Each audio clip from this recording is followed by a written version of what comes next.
nous allons faire un petit tour rapide de la composition de ce jury. Nous avons vos rapporteurs Nicolas Tochez de l'UTC, de gauche, Jean-Noël Roux de l'Université Gustave Eiffel. Il y aura également Stéphanie Deboeuf de l'Institut Jean-Léon Lambert, ici.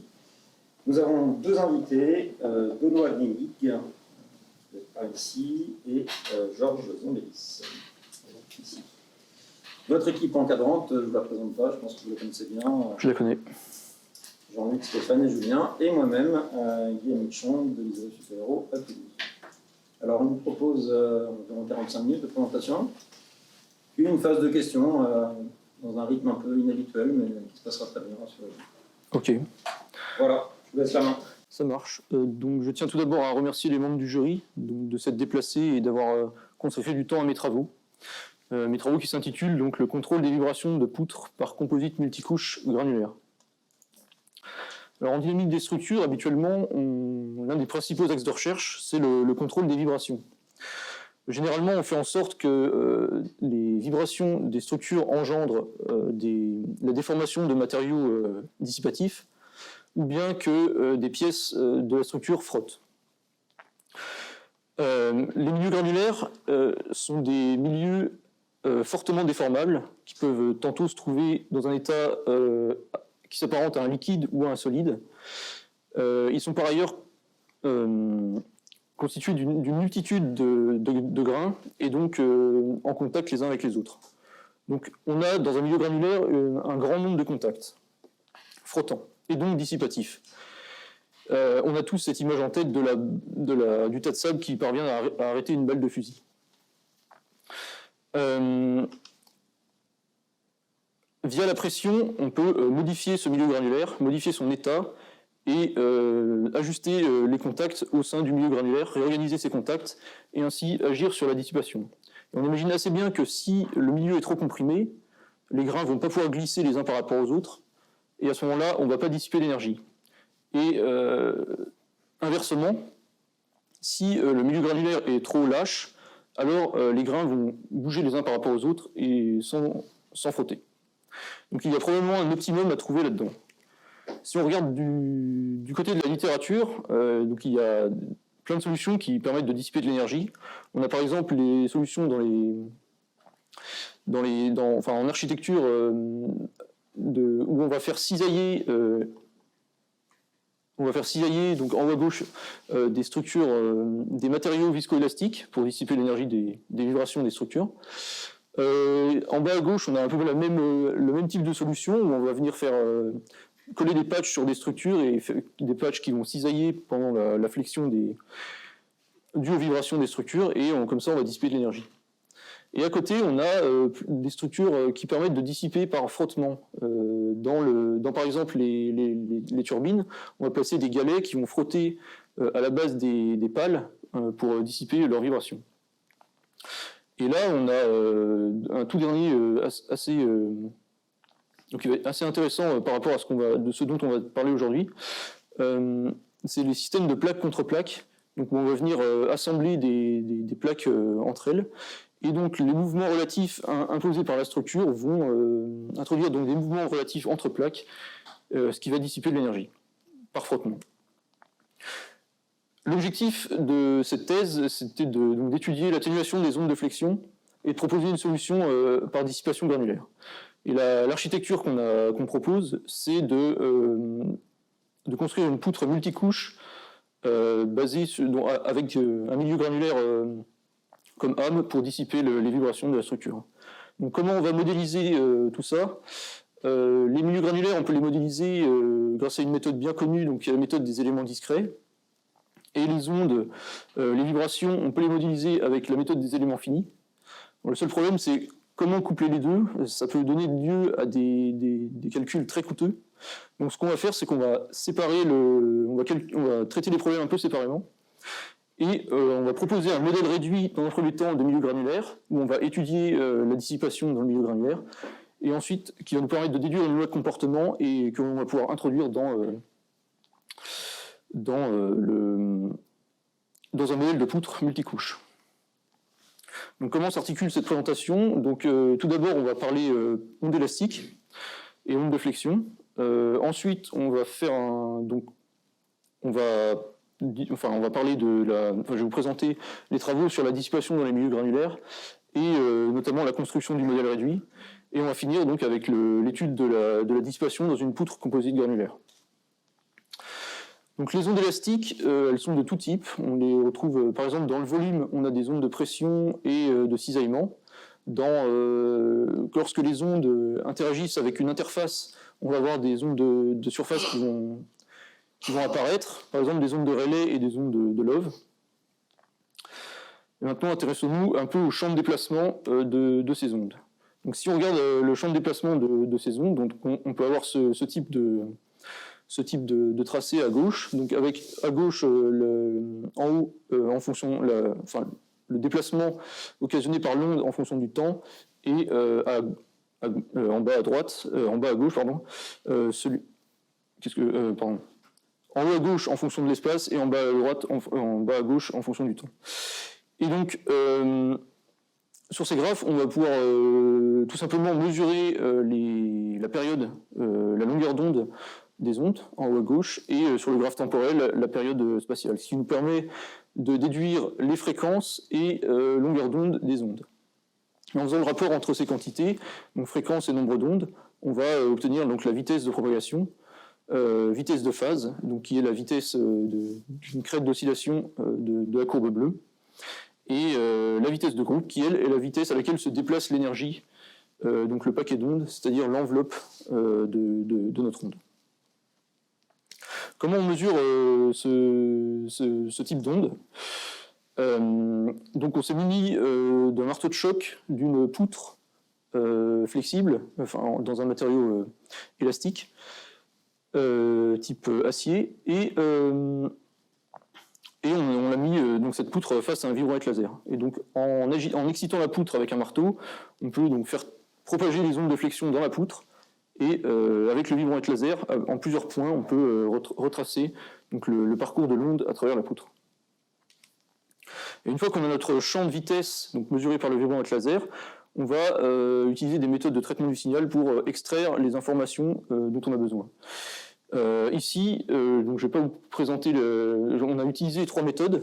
Je vais vous en présenter qu'une seule ici, donc celle qui a été la plus convaincante de celles qu'on a testées.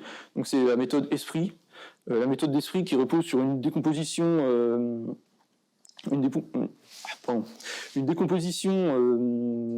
modale donc, de notre signal, qui va notamment avoir recours à la décomposition en valeur singulière de la matrice de covariance du signal, et ce qui va permettre de séparer le bruit du signal et obtenir donc les informations dont on a besoin, notamment nombre d'ondes.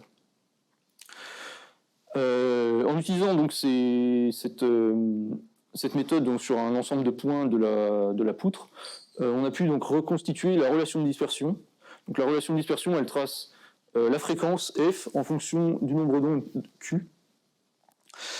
Et ce graphe, il est intéressant. Il est intéressant parce qu'il réunit plein d'informations sur l'onde. Donc par exemple, si on prend le rapport entre fréquence et nombre d'ondes, on a la vitesse de phase.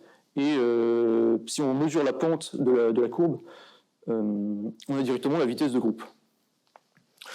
Le nombre d'ondes, ce qu'on n'a pas dit avant, c'est que ce nombre d'ondes, il peut être imaginaire. Donc, il a une partie réelle donc, qui traduit la propagation de l'onde avec sa longueur d'onde, et une partie imaginaire qui retranscrit donc, la longueur d'atténuation. Longueur d'atténuation qu'on a identifiée ici avec la méthode, avec donc diverses méthodes. Et on voit que cette longueur d'atténuation, elle est très faible. Donc on est dans un matériau de structure type acier. Donc cette atténuation est très faible. On va maintenant voir comment donc injecter, insuffler à cette poutre de la dissipation. Et ça, on va le faire via les matériaux granulaires, des milieux granulaires. Donc les milieux granulaires, ils sont omniprésents dans la vie de tous les jours et dans la nature. On a par exemple des galets, des grains de riz, des grains de sable. C'est le deuxième type, deuxième forme de matériau qui est présent dans l'industrie. Et une particularité des milieux granulaires, c'est qu'ils vont pouvoir se trouver dans plein d'états différents selon les conditions qu'on va leur appliquer. Donc, par exemple, on peut avoir un milieu granulaire gazeux, donc où les grains sont très agités, et on va étudier le milieu avec plutôt une température granulaire. On a les milieux granulaires qui s'écoulent, et donc là ils peuvent être apparentés qui s'apparentent à des liquides. Et donc là on peut les décrire donc avec soit les équations de la mécanique des fluides, soit juste avec les équations par exemple de la mécanique des fluides. Et en dernier état facilement identifiable, ici on a le milieu granulaire solide qui lui, donc les grains sont dans un état bloqué, les contacts sont déformés, et là on va pouvoir décrire notre milieu granulaire grâce à la mécanique du solide. Et quelles sont les interactions dans un milieu granulaire? On a plein de types d'interactions. On a des contacts élastiques, des collisions inélastiques, donc, qui fait que donc, tout contact est imparfait, et du coup, par ce mécanisme, on va avoir de la dissipation d'énergie. Autre mécanisme de dissipation d'énergie, on a le frottement entre particules. Donc ça, c'est un mécanisme à l'échelle microscopique entre les grains qui frottent. Et à travers tous ces mécanismes, on peut avoir des mécanismes intéressants de dissipation et de collectif des milieux granulaires, qui sont par exemple, là l'animation ne marche pas, mais par exemple donc la redistribution d'énergie. Donc on voit bien que la balle incidente va communiquer aux autres particules son énergie cinétique, et de proche en proche, les particules vont transmettre à leurs voisines via des contacts qui sont eux-mêmes dissipatifs de l'énergie, en dissipant de l'énergie. Et pour modéliser tout ça, pour ce qui est des contacts élastiques, on a la théorie de Hertz, donc qui permet de calculer les forces de répulsion au contact entre grains. À la théorie de Hertz, on peut ajouter la théorie de Tsuji, donc qui elle va rajouter un terme viscoélastique au modèle de Hertz-Millin, et qui va permettre donc via un coefficient un coefficient de restitution, de piloter la quantité d'énergie dissipée pendant un choc. Le coefficient de friction, le frottement interparticules, on peut le modéliser par donc un seuil de Coulomb, avec un coefficient de friction mu. Et tout ça, ça nous permet d'avoir de pouvoir modéliser des comportements assez exotiques des milieux granulaires. Par exemple, on a ce qu'on appelle l'effondrement inélastique. Donc ça, c'est un comportement assez particulier qui est de se dire que finalement, quand on a deux billes qui rebondissent l'une sur l'autre, leur mécanisme dissipatif, il est exponentiel avec un temps caractéristique qui va être infini. Et on peut montrer, donc ça a été montré dans la littérature, que ce temps caractéristique, lorsqu'on met plusieurs billes qui s'effondrent les unes sur les autres, ce temps, il tend vers une valeur finie. Et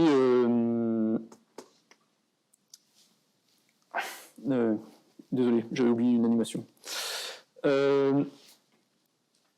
Pour intégrer, donc, maintenant qu'on a les interactions entre particules, on va pouvoir intégrer les équations du mouvement des particules.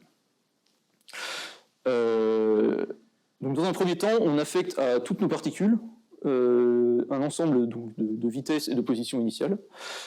Et ensuite, on lance une simulation donc, par la méthode des éléments discrets. La méthode des éléments discrets, donc, elle va détecter tous les contacts entre grains. Une fois que, s'il y a contact, elle va donc estimer les déformations. Et à partir de ces déformations, calculer les efforts au contact entre grains. Une fois que le bilan des forces pour chaque particule est fait, on va pouvoir inverser donc, les équations du mouvement et calculer donc, les accélérations. Et à partir de ces accélérations, via un schéma numérique temporel explicite à pas constant, on va pouvoir actualiser les positions et vitesses des particules. Donc intéressons-nous maintenant à notre cas d'étude. Notre cas d'étude, comme on l'a dit, donc, on est dans une poutre où le milieu granulaire est contraint, ou dans un état bloqué. Donc dans un premier temps, on va générer donc, tout un nuage de particules que l'on va comprimer, et ensuite on va faire cisailler ce milieu granulaire. Les grains le milieu granulaire, les propriétés qu'on a choisies, donc un nombre de grains représentatif de 1000, donc on a un volume de 10 par 10 par 10, un coefficient de friction interparticule de 0,15. On a pris des grains polydisperses, donc avec des rayons, donc avec une distribution de rayons variée, ce qui permet d'éviter la cristallisation du milieu granulaire. On travaille sans apesanteur et sans friction entre les parois et les grains. Car ce qui nous intéresse, c'est vraiment la dissipation dans le milieu granulaire. Donc pendant une simulation éléments discrets, en général dans les granulaires, il y a des variables d'état très importantes donc, qui vont nous permettre de voir un peu comment se comporte le milieu granulaire. Donc il y a déjà la pression, donc trace du tenseur des contraintes, comme en mécanique des milieux continus. On a la compacité, phi, donc qui mesure le volume total des grains divisé par le volume du contenant. Et enfin la coordinate Z, qui est le nombre moyen de contacts par particule. Et pendant la phase de compression, notre milieu granulaire il va passer d'un état non contraint, donc où la pression est nulle et les grains se touchent très peu, à un état bloqué, et donc ça se caractérise par une augmentation de la pression, ici en loi de puissance, et une forte augmentation du nombre de contacts par particule. Donc, une fois que notre granulaire est dans un état bloqué, on va pouvoir lui appliquer un ensemble de déformations. Donc ici, on lui a appliqué une compression cyclique en haut à gauche et en haut à droite un cisaillement cyclique. Et donc pendant ces simulations-là, on va regarder l'évolution des contraintes. Donc on voit en orange, en haut à gauche, la pression qui va évoluer donc pendant la compression cyclique. Donc ça, c'est attendu. Et à droite, le milieu granulaire donc, qui est cisaillé, qui va donner une contrainte de cisaillement qui oscille. Et là, ce qui est intéressant, c'est que si on trace ces deux quantités en fonction de la déformation, on va obtenir des courbes d'hystérésis comme on peut le voir en bas. Et ces courbes d'hystérésis, elles nous renseignent sur la quantité d'énergie dissipée par le système. Et on voit que dans le cas en cisaillement, on dissipe une quantité importante d'énergie. Donc l'énergie dissipée, c'est l'air sous la courbe, l'air sous la courbe tout simplement. Donc, ce qui permet de voir qu'en cisaillement, on va beaucoup mieux mobiliser le frottement interparticule, et donc dissiper plus d'énergie. Donc on va principalement s'intéresser au cisaillement. J'attire votre attention sur une spécificité des milieux granulaires. Donc on peut voir en haut à droite, donc même si on a une déformation à volume constant, on va néanmoins avoir ici une pression, en bleu, en haut à droite, une pression qui oscille. Ça, c'est un phénomène assez connu dans les milieux granulaires, donc c'est la dilatance. Lorsqu'un milieu granulaire est cisaillé, il va donc subir une réorganisation de ses contacts, et cette réorganisation va faire dilater au global le volume du milieu granulaire. Dans notre cas, on a une boîte qui a volume constant. Donc la conséquence, donc nous, on ne va pas avoir d'augmentation de volume, mais cette dilatance empêchée, en fait, va faire varier la pression. Donc c'est pour ça qu'on a une oscillation de la pression à volume constant. Retournons maintenant à ces courbes d'hystérésis. Donc, on a des courbes d'hystérésis qui sont relativement propres, et on va pouvoir maintenant les modéliser avec un modèle réduit. Donc si on analyse un peu cette réponse hystérétique, on a donc qui ressemble à la forme en bas à gauche, on va pouvoir la décomposer en une somme de réponses séparées, donc qui est constituée d'une première courbe donc qui est la réponse, enfin une partie qui est hystérétique. Une deuxième qui est linéaire, donc qui va incliner la courbe d'hystérésis, et une troisième qui est non linéaire en gamma cube, qui est ce que l'on a trouvé comme étant liées à la pression à la dilatance. Et nous, on va se placer dans des cas où cette dilatance est relativement faible, et donc on ne va pas prendre en compte ce terme cubique. Donc finalement, notre modèle réduit, il se résume à donc un terme hystérétique et un terme élastique linéaire. Le terme élastique linéaire, il peut être modélisé donc simplement par une élasticité, avec un module de cisaillement G1, et la partie hystérésis, on va la modéliser avec un modèle de Dahl, donc, qui est piloté par l'équation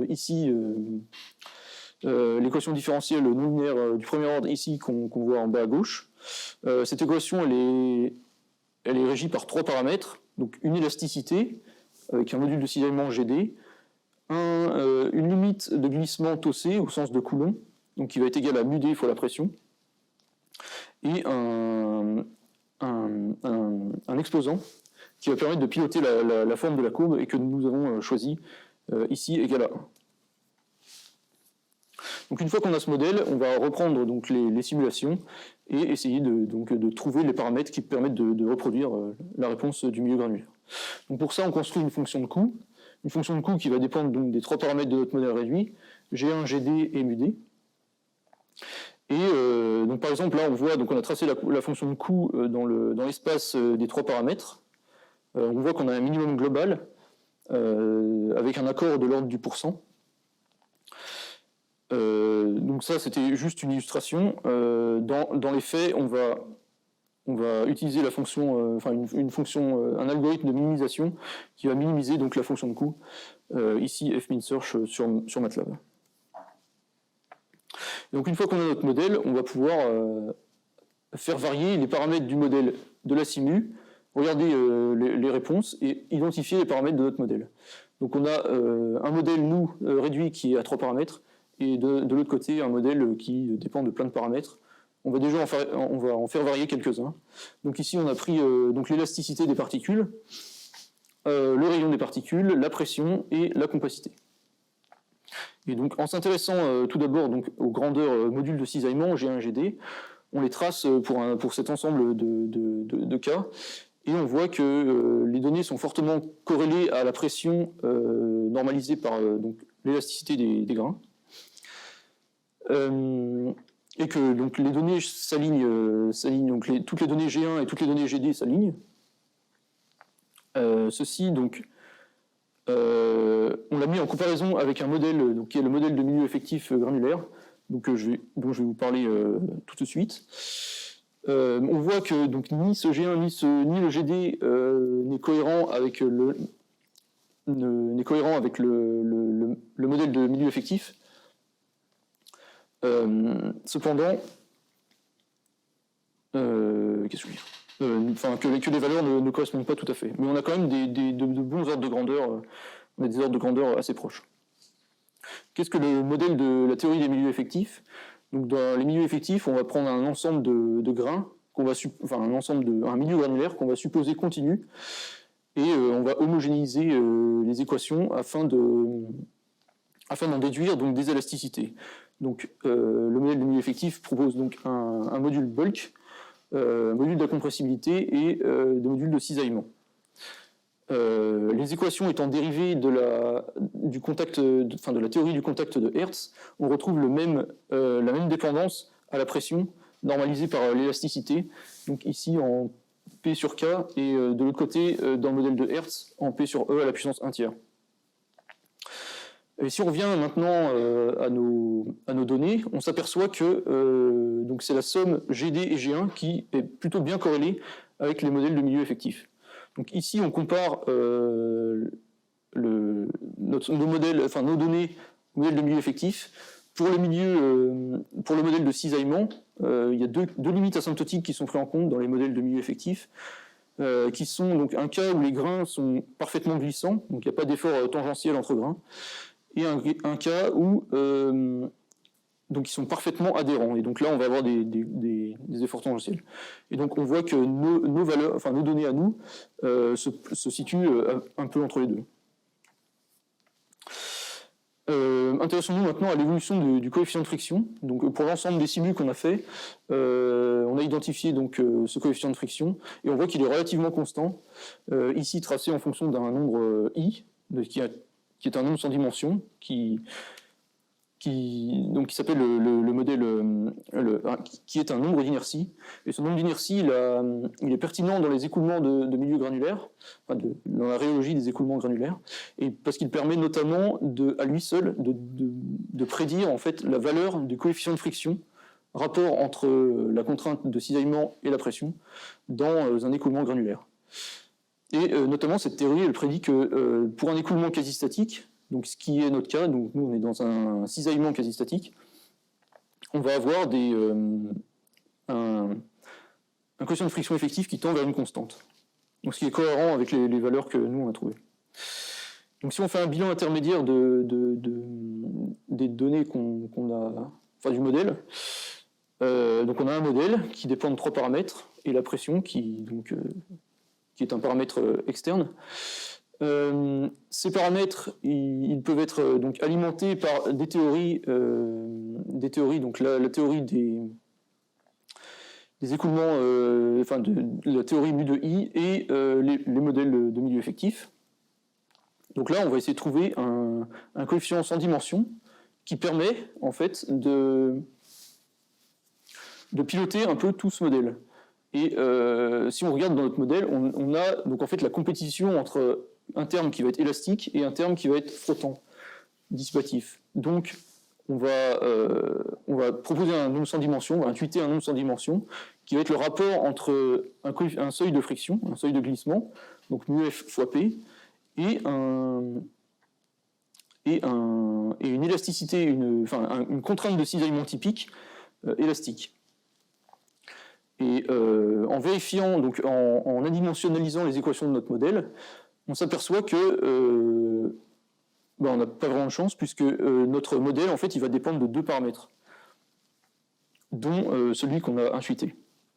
Et ce deuxième paramètre, en fait, il détermine la répartition entre G1 et GD, en fait, et qui est donc la répartition entre les effets frottants et glissants. Maintenant, si on trace ce coefficient psi en fonction de xi, on s'aperçoit qu'on a les points qui s'alignent, et en fait, la fonction psi de xi, elle ne dépend que d'un paramètre qui est xi. Donc finalement, notre équation, donc l'équation de notre modèle, elle ne dépend que d'un seul paramètre. Donc maintenant, on va revenir à ce pourquoi on calcule, on a modélisé, ce pourquoi on fait tout ça, c'est-à-dire dissiper de l'énergie. Et pour quantifier cette énergie dissipée, on va déterminer un facteur, on va proposer un facteur de perte. Ce facteur de perte, donc il correspond à l'énergie dissipée, donc qui est l'air sous la courbe de l'hystérésis, normalisée par l'énergie moyenne stockée pendant un cycle. Si on trace tous les facteurs de perte en fonction de xi pour chacune des configurations qu'on a testées, on s'aperçoit que les données s'organisent assez bien, et on a une tendance d'un côté. Donc si on regarde à xi grand, on a donc un milieu granulaire qui va stocker beaucoup d'énergie, mais très peu en dissipé. Donc on a un facteur de perte petit. Et de l'autre côté, on a une pression qui est faible, et donc un milieu granulaire qui va peu frotter, et donc dissiper peu d'énergie. Et entre les deux, on a donc ce maximum. Ce maximum, il n'est pas vraiment prévu par le modèle, donc ici, donc qui est la courbe en noir. Cependant, si on regarde un peu le profil des hystérésis pour les points les plus à gauche, donc à plus faible pression, on voit qu'on a un terme non linéaire, donc des formes d'hystérésis très non linéaires, qui suggèrent que d'utiliser justement donc ce terme en gamma cube, donc où la pression qui rend compte de l'effet d'oscillation de la pression pendant les cycles de cisaillement. Et donc, en incluant ceci dans le modèle, on voit qu'on arrive à créer donc, cette inflexion du facteur de perte. Pour conclure sur cette partie, donc on a modélisé un milieu granulaire par la méthode des éléments discrets, On l'a modélisé en cisaillement et on a étudié la dissipation dans ce milieu granulaire. Ce modèle, on a proposé un modèle réduit, donc, qui est cohérent avec la théorie des milieux effectifs et des écoulements mu de I. Et on voit que le facteur de perte finalement de notre système, il dépend que d'un seul paramètre qui est xi. Donc, rapport entre seuil de glissement et scission typique. Maintenant qu'on a notre modèle de milieu granulaire, on va l'intégrer à un modèle de poutre multicouche.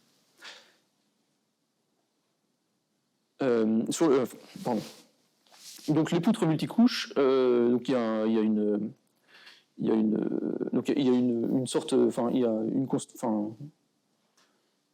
quelque chose qui est connu dans la littérature, c'est que pour générer un maximum de cisaillement dans la couche du milieu, il faut qu'elle soit très souple devant les deux autres couches.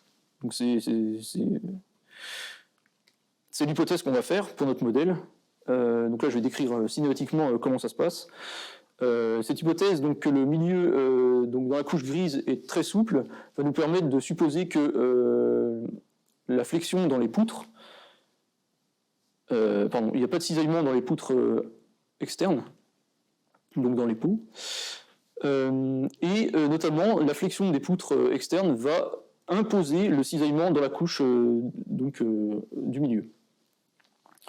Un cisaillement notamment affine, donc on va supposer affine, et donc qui va être un déplacement affine, et donc un cisaillement constant dans l'épaisseur de la couche.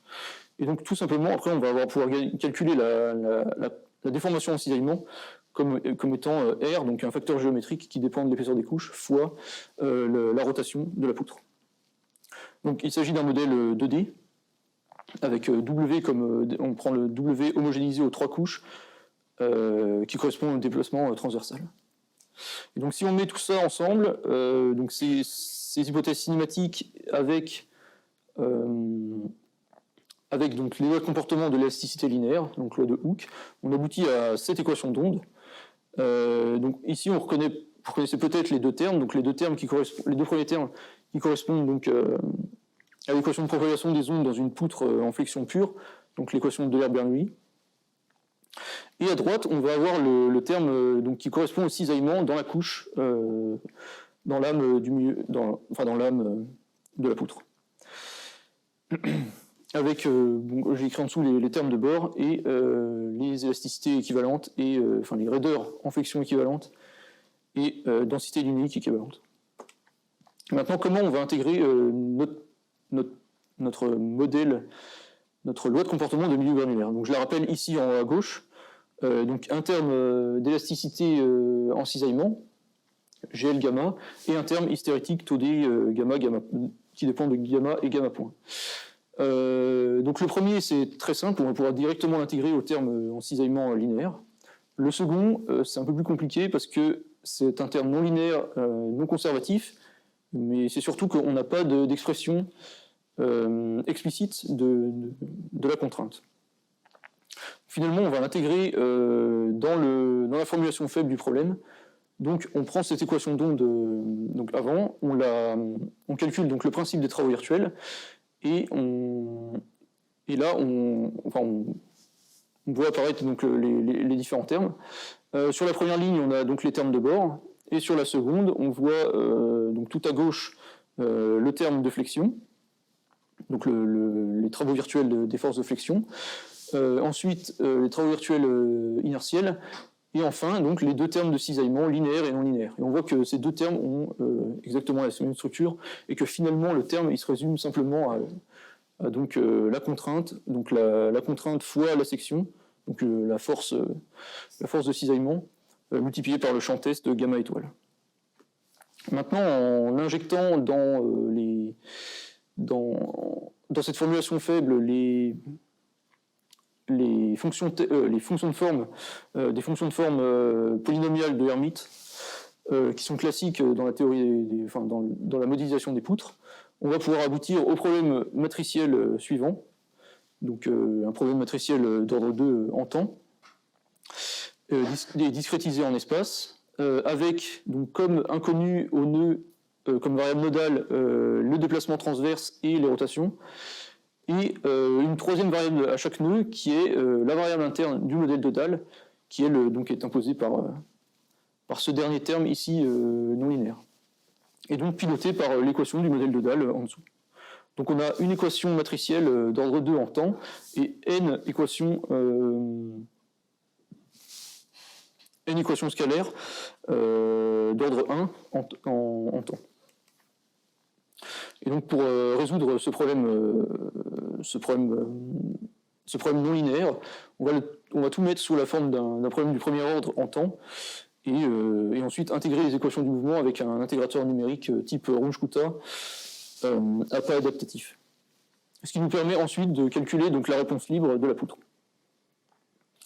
Mais avant de calculer cette réponse libre, on va avoir besoin de définir notre cas d'étude avec des matériaux et pour chaque couche. Donc pour les couches externes, donc les pots, on a choisi donc un matériau de structure classique, donc l'acier. Et pour le milieu granulaire, donc on a besoin donc de rester dans les hypothèses du modèle, donc que les poutres externes imposent le cisaillement dans la couche interne, et donc que le milieu granulaire il soit relativement souple. Et donc pour cela, donc on a comparé à des matériaux viscoélastiques de la littérature, et il se trouve qu'en prenant des grains en nylon, on arrive à peu près à une élasticité, avec une élasticité de l'ordre du GPa, on arrive à une élasticité effective du milieu granulaire qui est comparable à celle d'un matériau type élastomère. Donc on a vu que le milieu granulaire, lui, était piloté par le nombre sans dimension xi, et donc calculer la réponse libre d'une poutre, ça nécessite, donc on imagine bien que la déformation en cisaillement, elle va évoluer au cours du temps et le long de la poutre. Donc, on a bien un problème non linéaire qui dépend du temps et de l'amplitude. Et donc, le problème temporel, non linéaire en fonction du temps, on ne va pas le traiter ici. On va déjà dans un premier temps traiter donc le problème non linéaire spatial. Et donc, pour déterminer la distribution spatiale de gamma, on va tout simplement résoudre le problème statique de la poutre pour avoir ensuite donc, le champ de déformation. Donc, j'en ai tracé quelques-uns à droite là, et déduire donc la distribution de xi.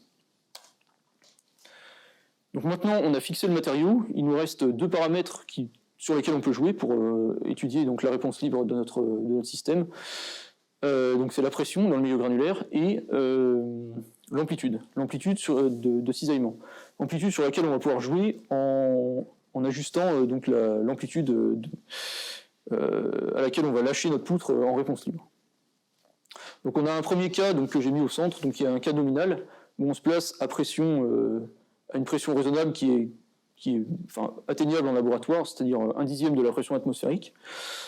Et on voit que augmenter la pression ou diminuer la pression va avoir des effets un peu symétriques avec augmenter l'amplitude ou diminuer l'amplitude. Par exemple, on voit que, et ça c'est totalement cohérent avec donc la fonction xi qui est ici, que je rappelle. Donc on voit par exemple que si on diminue la pression, on va donc avoir un temps d'atténuation de l'onde qui sera beaucoup plus court, alors que ce qui est similaire au cas où on augmente, où on multiplie par 3 l'amplitude initiale de lâcher. Et inversement, on a aussi le même comportement lorsqu'on diminue et diminue la pression et augmente la pression et diminue l'amplitude. Donc pour caractériser ce temps d'atténuation de façon systématique, on va mesurer un facteur de perte donc de la structure en analysant la réponse libre en bout de poutre. Donc on voit qu'en bas à droite ici j'ai tracé le spectre de la réponse, et on voit que on a un comportement multimodal dominé quand même par le premier mode, et avec la méthode Esprit on va décomposer donc cette réponse et identifier le facteur de perte. Donc fréquence parties réelles et imaginaires pour calculer le facteur de perte. Donc ces facteurs de perte, on le calcule pour donc un ensemble de modes, et on voit que donc chaque ligne correspond au facteur de perte de un mode, et donc on peut voir ici que le facteur de perte, en fait, il est fortement décroissant en fonction de la fréquence, ce qui peut, par exemple, peut être pardon. Ce qui est assez inhabituel, par exemple, dans les matériaux viscoélastiques, on a plutôt un facteur de perte qui augmente en fonction de la fréquence. Pour finir, on a réalisé une étude paramétrique systématique d'un ensemble de configurations où on va faire varier P et W. On a vu que donc, la réponse elle était principalement dominée par le premier mode. Donc c'est là que l'essentiel de l'énergie de la structure va être dissipé. Donc on va analyser le facteur de perte de ce premier mode et le tracer dans le plan PW. Et on voit ici qu'on a un maximum. Et l'évolution du facteur de perte en fonction de P et W est totalement corrélée avec l'évolution de Xi en fonction de ces deux grandeurs. Et si on voit que si on les trace, l'une en fonction de l'autre, état en fonction de Xi, on a une corrélation entre le facteur de perte et Xi. Et finalement que le facteur de perte de notre structure, en fait, il va dépendre uniquement de Xi. Donc si on récapitule cette partie, donc on a implémenté dans un modèle de tricouche granulaire, donc on a implémenté un modèle de tricouche granulaire en réutilisant le modèle qu'on avait auparavant implémenté, identifié en étudiant les milieux granulaires. Et on voit à la fin, on a étudié donc la réponse libre de la structure et on a vu que cette réponse libre, son atténuation, elle dépendait principalement de Xi. Donc maintenant, une conclusion générale des travaux. Donc au cours de cette thèse, on a élaboré un modèle dissipatif donc pour étudier la dissipation dans les milieux granulaires.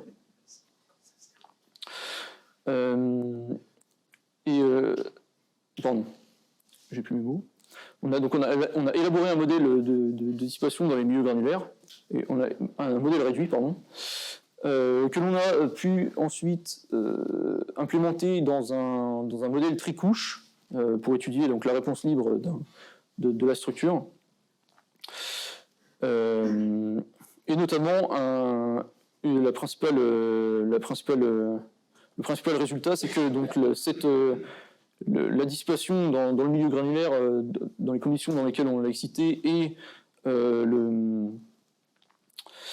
la poutre qu'on a étudiée dépend que sa dissipation dépend que d'un paramètre qui est le paramètre Xi. Et donc pour les perspectives, j'ai séparé ça en deux blocs, donc plutôt un volet expérimental et un volet numérique. Donc volet expérimental, donc ici on a parlé principalement de simulation. Et donc un volet expérimental, ce serait d'implémenter des expériences qui permettraient de vérifier les modèles. Éventuellement de proposer une autre géométrie de poutres composites, donc avec par exemple des tubes de grains ou des alvéoles. En ce qui concerne le volet numérique, on n'a pas étudié, comme on a pu le voir quelques slides plus tôt, la dépendance non linéaire de Xi à X et à T dans la poutre. Donc ça, c'est quelque chose qu'il faudra étudier dans la suite. On a étudié uniquement la réponse libre. On pourra, par exemple, étudier dans la suite une réponse forcée, transitoire, harmonique, et voir comment évolue le facteur de perte dans ces conditions.